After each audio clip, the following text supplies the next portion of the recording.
Om Shanti.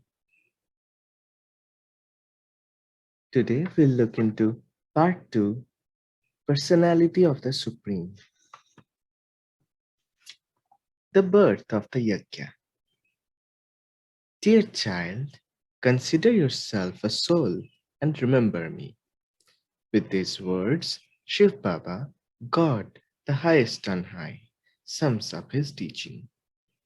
But behind this simple phrase lies a limitless treasure of knowledge and experience. Each day, therefore, Shiv Baba would descend from the incorporeal world to explain another aspect, another unseen implication. Most of all, he would exemplify his words in very practical ways so that the lessons were truly understood by his sweet children. People everywhere are familiar with the expression, God is love. But how many have had the unparalleled good fortune to experience his limitless love directly? By entering the body of Dada, he showed what it really means to be the loving father. God raised his divine family with such meticulous care and attention that even the simplest soul could understand immediately that here indeed is the ocean of love. When Shiv Baba entered Dada's body, he renamed that soul with the name Prajapita Brahma, father of the people Brahma. All those who heard the knowledge which Shiv Baba spoke through Brahma's mouth became the mouth-born progeny or Brahmins. And so, no matter what age they were, whether old mothers or teenagers, all who recognized him became his sweet children. They took the name Brahma Kumars and Kumaris, the pure sons and daughters of Brahma. And so an institution was created out of the love of souls for God, an institution of purification, a sacrificial fire called a Yakya. And the Yakya grew and grew as more and more souls heard and understood. Their hearts were caught up in the nature of the process which was going on. The world was actually being transformed before their eyes. It began with one soul, that is, of Prajapita Brahma, but soon 400 souls had joined. Today, there are Brahmins in 87 different countries who are purifying their nature and habits or sanskaras, and in the process are paving the way for the golden age, heralding the reappearance of the royal dynasty of the sun. The story of the birth of the Yagya is told in the following pages largely through the words of those who experienced those amazing times themselves, those who witnessed Shiv Baba's arrival, who renounced their worldly life, and who underwent the testing that made the young company invincible. World War III, the final war, the great Mahabharat war, is of course yet to come. An extraordinary satsang. Dada had stopped going out. His family, friends, and neighbors, young and old, used to sit near him and listen to the deep knowledge he spoke about the soul. His words had tremendous power, and as his listeners churned over the extraordinary ideas in their minds, they became lighter and happier. In a short time, word spread to more distant relatives, and they also began to appear in the house. They immediately felt the charged vibrations in the atmosphere, vibrations of warmth and love and power, and they gradually comprehended that Dada had become the corporeal medium being used by God to disseminate his knowledge. Shiv Baba gives special attention to women because women were greatly oppressed by the social customs. He gave them encouragement and the power to overcome restrictive conditioning and to realize their full potential. Both men and women who came received visions, sometimes of Sri Krishna and the future establishment of the Golden Age, and sometimes of the forthcoming destruction of the impure world of the Iron Age, Kali Yuga. The story of these visions spread rapidly. Soon everyone in the city had heard that if you sit in a satsang, spiritual gathering with Dada, you would get a divine vision. Many came to see if it was true. The newcomers did receive extraordinary and blissful experiences, but they thought that Dada was responsible. They did not realize that the Supreme Father himself was behind this phenomenon and was speaking to them using Dada's mouth. Even Dada himself in the beginning wondered how these visions came about. Only later did it become clear to him. Among those who came to the satsang was Rukmini, a lady from a very wealthy family. Her father-in-law was prominent in the local community. Rukmini was very unhappy at this time, for her husband had just died. Her friends convinced her that she might find solace at Dada's satsang. Hesitantly, she went there and sat before him and listened, and immediately a change came over her. Dada's manner and his words filled her with new courage. She went home in a profound state of happiness, and she advised her family to, re- to return with her the next day. "Let us go to see Om Baba," she said. "He has secret powers. There is nectar in his speech. He has given me peace. His head shines with a divine aura, and there is such power in his drishti," the look that which was seen in his eyes, "that even a disturbed soul feels blissful in his presence." When they saw what a transformation had come over her, Rukmini's relatives became interested. Gopi, one of her daughters, went to the next satsang with her. Immediately on seeing Om Baba, she felt that she was in the presence of God.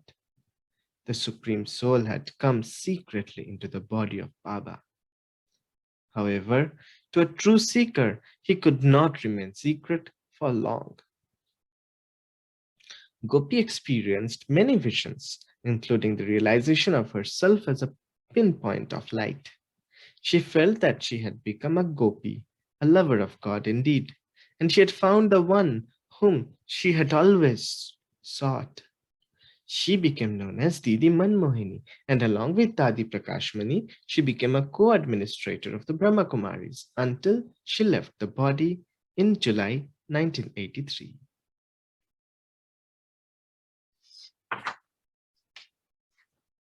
Next chapter is Knowledge Leads to Samadhi. So many men and women received powerful experiences at Baba's Satsang, which came to be called Om Mandali, that it is impossible to recount them all. But the following recollection of PK Dadi Hriday Pushpaji reflects many of the experiences. In quotes, "Since childhood, I remember that whenever I heard of a marriage among any of my relatives, I experienced unhappiness. Yet I had no idea why I felt that way. And as the day of my own arranged marriage approached, I found myself constantly weeping. The desire to lead a spiritual life, always latent in me, came closer and closer to the surface of my consciousness. Finally, the day of my marriage arrived, and I felt as if it were the day of my death. But there was no escape. Fortunately, my husband proved to be a spiritual nature, and he had no feeling of lust in his mind. So we lived together peacefully. When he became ill, I took care of him faithfully like a nurse. But never in my life was there any thought of sex between husband and wife. Despite medical treatment and complete attention, my husband's condition worsened. He left his body 6 months after our wedding. My parents were depressed. I was also unhappy. For a short time ago, I had been a carefree, unmarried girl, and now people would look upon me as a widow. My brother had died young also, and my parents had not got over the shock yet. He had been the star of their eyes. Now they were even more downcast. Looking at their despair increased my own unhappiness. The news of our grief reached many people in Hyderabad, for our family was wealthy and well known there. Eventually, Baba came to hear of our story. I had already heard much about Om Baba, how those who went to his satsang found peace of mind and even experienced visions. So one day I went there. I watched him carefully and I saw that what they said was true. Sublime peace poured out from him. Just by being in his presence, I suddenly felt happier. Baba asked me, "Who are you? Do you know who you are?" I said, "I am an unhappy woman." Again, Baba asked, "Okay, tell me whether the world is full of happiness or unhappiness." I said, "The world is full of great unhappiness." Baba said, "Sit down." He made me sit near him and he drew a picture of a human being, showing the soul between the eyebrows. He explained it simply. "Look, this body is made of the five elements of matter. It is destructible. But the soul which is inside it possesses mind, intellect, and sanskars, impressions or personal tendencies. The soul is conscious, eternal, and indestructible. Daughter, these two things are separate. The body dies and is burned. The soul is not burned. It goes from one body to another. Now tell me, which of these, which, now tell me which you are of these two. Are you the body made of the five elements, or are you the soul?" I was stunned. A curtain had been lifted from my eyes. I said, "Baba, according to your explanation, I am a soul." Baba replied, "Daughter, the nature of the soul is peace. Peacelessness is the nature of Prakriti, the physical elements. By identifying with those elements, you become peaceless. Now tell me, who said I am an unhappy woman? Are you an unhappy woman, or are you a peaceful soul?" Upon hearing this, I lit up. Yes, I am a peaceful soul.